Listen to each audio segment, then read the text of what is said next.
जवानी के जलवा बरन बरन के होते। मयारू के काजर, बिंदिया, टिकली, मयारू के मेहंदी, चूड़ी, हंसना, देखना, गुस्साना, लजाना मन ला छेद देते। घायल दिल के थे। आशिक हूँ तेरे नाम का दीवाना तेरी अदा का, आशिक हूँ तेरे नाम का दीवाना तेरी अदा का, जिसने तुझे बनाया एहसान उस खुदा का।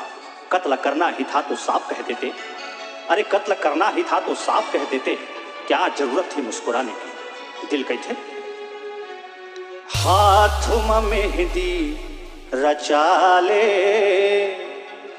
पाव में माहुर लगा ले। हाथ में मेहंदी रचा ले, पाव में माहुर लगा ले। हाथ में मेहंदी रचा ले, पाव में माहुर लगा ले। तो राजा आए हैं, तो बलमा आए हैं, तो धनी आए हैं, तो सजना आए हैं। अजंता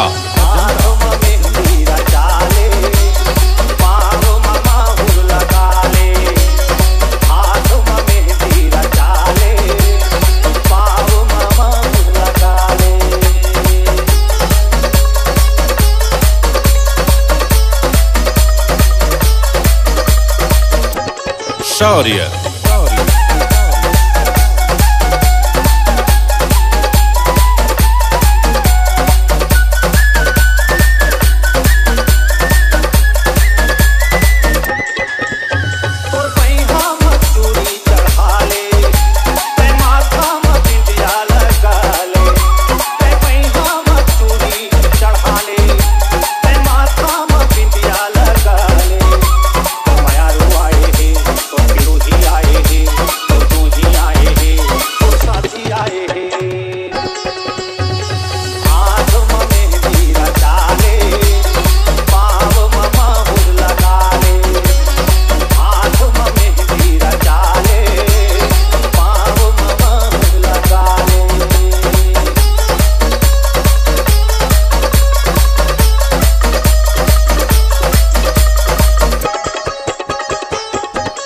अजंता